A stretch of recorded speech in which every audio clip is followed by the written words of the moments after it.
open than that in the 5 o'clock hour. Ross Dellenger, SI.com, has been with us a lot. We always appreciate his time. Covers college athletics, college football, and more. Ross, thank you very much for your time. So your thoughts on the SEC schedule release? Anything in particular pop up to you? Looks like we've got some great matchups, traditional games, but also some new ones. Yeah, I think they did a pretty good job of creating, balance in the schedule while also kind of preserving long-time rivalries. And certainly going to be a big year in 24. You got USC and UCLA joining the Big Ten, and Oklahoma and Texas joining the SEC, and you'll have some really awesome matchups. You see some of these Texas and Oklahoma games that are, scheduled. I think you got Alabama will visit Oklahoma. It's pretty exciting, and you got Texas and Texas A&M, right, restarting their old rivalry. So those are some fun matchups, and then you look at some of the annual games that the SEC preserved, like obviously the Egg Bowl, Ole Miss and Mississippi State, and in Alabama, Auburn, and they preserved Auburn, Georgia, and Tennessee, Alabama as well. So should be an exciting year in 24. Not only do you have the SEC and Big Ten expanding, but you have the expansion of the college football playoff as well. Speaking of that, Georgia, Alabama have played 5 times in 20 years, at least during a regular season game. We know what their history is in the postseason. All of a sudden, they're a part of that 24 schedule. I saw Mike, I think it's Kodak, and I saw you like that in your Twitter timeline. Saban, they're giving us Alabama, Auburn, and I'm missing somebody. And I don't know, LSU, whatever it is. No, Auburn and Tennessee. Who did I miss here? Dang it, I had it right in front of me. Ross. Nick Saban. You talking about Alabama's schedule? I think it's LSU, Georgia, Auburn, and Tennessee. Yeah, it was. They're giving us Tennessee, Auburn, and LSU, and then the SEC. You're right, but also let's add in Georgia to the mix. You know that Saban had to love that. Yeah, yeah. Well, and I sat down with Nick Saban in March. That discussion was about a 9-game SEC schedule, and there was a lot of drama on, the SEC scheduling model in a 9-game schedule is going to be 3 permanent opponents and 6 rotational opponents. And there's a lot of talk about what teams would get what permanent opponents. And Nick Saban divulged in the interview with me that Alabama was going to get Tennessee, LSU, and Auburn. I said permanent opponents in a 9-game schedule.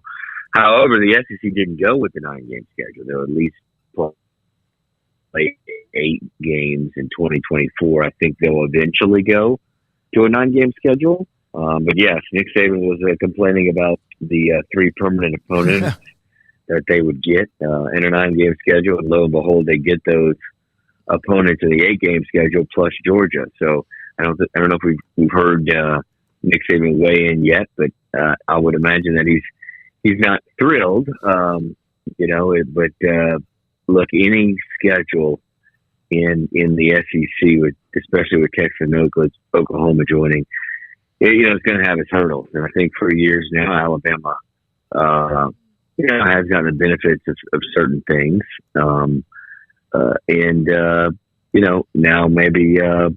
You're gonna have to cross some hurdles in the leagues. So, but it'll be interesting to see Nick Saban's reaction. Ross, I didn't realize this. I saw somebody bring this up when the schedule was released for Florida, but Florida and Auburn have only played 1 time since 2002. How is that possible outside of is there anything other than just that's the way the schedule's fallen for the last 20 years for why those two have not played more than once? Yeah, well, that's the big problem with the SEC's divisional and schedule model in years past is that you went so long without teams playing one another. You mentioned that, I think Smoak, you mentioned Alabama and Georgia, and there's, as you mentioned, Florida and Auburn, and there's plenty more. I think Georgia has never played at Texas A&M and won't even through 2024. So that's the issue, and that's why the 9-game schedule is so important. I think the SEC's format for a 9-game schedule would allow each team to play every other team at least once every 2 years, and then once at home every 4 years.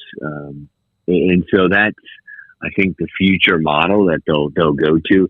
And even with an 8-game schedule, if they do decide to do that way, they would have one permanent opponent and 7 rotational, and everybody would be able to see every other team every other year. And so I think that's kind of the way of the future, this divisionless type of format where everybody will be able to play one another a little more often.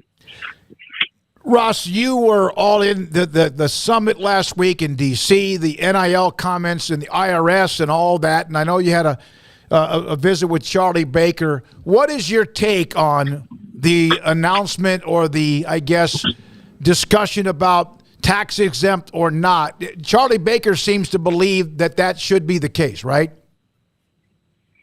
Yeah, that's right.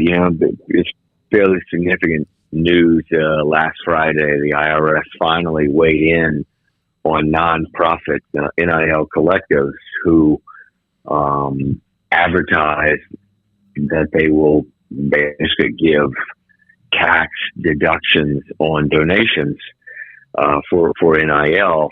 And I think the IRS last Friday basically made it clear that they don't believe those donations should be tax deductible, which many around the country knew or expected to happen at some point. And it happened. And I was able last couple of days spend in Orlando at an athletic director summit where Charlie Baker spoke, and he agrees certainly with the IRS that those donations should not be tax deductible. It'll be interesting to see how this evolves, and if nonprofit NIL collectives will continue to potentially risk penalties from the IRS, or if they'll stop. I've heard a few have paused kind of or slowed their operations, or those who are new ones who are popping up have stopped or slowed progress. So it'll be interesting to see how they'll handle this. But to be clear, Ross, if I read it correctly, and that's why, correct me if I'm wrong, but that was like an opinion from the IRS, right? Like there's no fear that they're going to like tomorrow, like, hey, we're going to start, going at folks. Like that was merely like, we agree this shouldn't be this way. But as of now, there's not any legislation barring that, is there? Well, no, there's not. And you're right. It was a memo that basically, it was from the office of chief counsel of the IRS saying that they believe that this is not tax deductible. And I don't know what happens next. Nobody seems to be quite clear what happens next. Some believe that,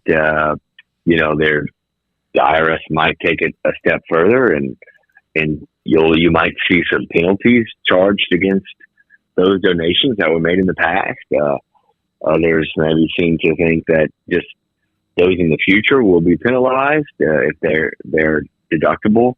But I guess we won't really know until there's a firmer probably statement from the IRS, or when tax season rolls around, you just start seeing this happen. Do you think anything came out of that D.C. summit, the one that there were a lot of personalities, big names there, obviously Baker? Was that anything new, in your opinion, as far as momentum for the NCAA?